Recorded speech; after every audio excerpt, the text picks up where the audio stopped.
tetap harus ada 24 jam. Di mana-mana di dunia yang namanya IGD itu 24 jam.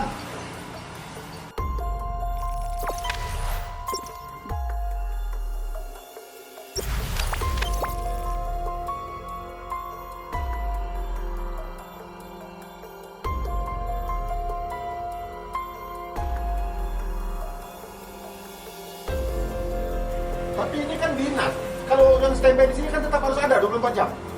Di mana-mana di dunia yang namanya IGD itu 24 jam. Mohon izin Pak, barangkali kami salah dalam pengertian. Salah kamu tapi rusak pelayanan saya kepada masyarakat. Tapi ini kan dinas. Kalau yang standby di sini kan tetap harus ada 24 jam. Di mana-mana di dunia yang namanya IGD itu 24 jam.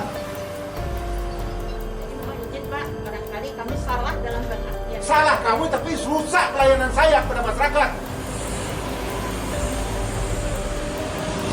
Bagaimana cara kerjanya kamu?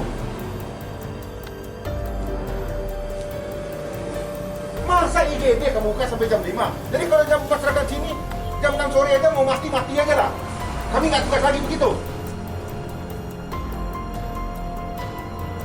Kan udah saya perintahkan, kamu ada nggak? Ada Pak. Mana? Kenapa nggak kamu laksanakan?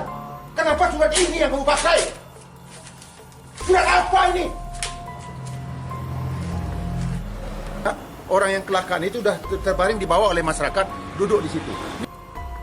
Nah, saya nggak ngerti dasarnya apa. Karena saya ngelihat memang, mohon maaf, tingkat pelayanan Kabupaten Solo berdasarkan Ombudsman memang paling hancur. Bahkan menurut tim RPJMD kemarin kita kemiskinan kita itu nomor 2 di Sumatera Barat. Yang paling miskin, ekonomi kita, pendidikan kita, servis kita, semua hancur. Karena memang selama ini nggak ada yang peduli ya. Jadi ini yang terjadi di Solo ini selama ini. Jadi pemerintah yang lama ini yang itu yang bikin hancur Kabupaten Solo. Memang saya sedih sekali ya, agak kesal saya. Padahal saya sebagai putra daerah inginnya Solo ini bangkit, bagus. Mereka nggak mau, ini ada surat yang tadi itu. Coba bayangkan ada surat pernyataan tidak mau tugas, ditandatangani. Nah, inilah birokrasi lingkaran setan semuanya. Ini yang saya sedihkan ya. Makanya banyak daerah di daerah saya ini nggak bisa maju karena terlalu banyak birokrasi. Ada surat menolak untuk kerja. Kita anggarkan banyak. Solo aja dapat 86 miliar saya anggarkan untuk kesehatan masyarakat saya di sini, mencegah terjadi COVID ini.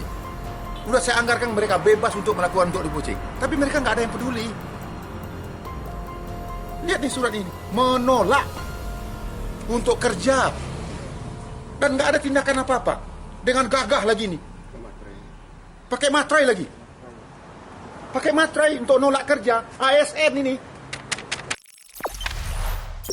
Jangan lupa subscribe, share, komen, dan like ya.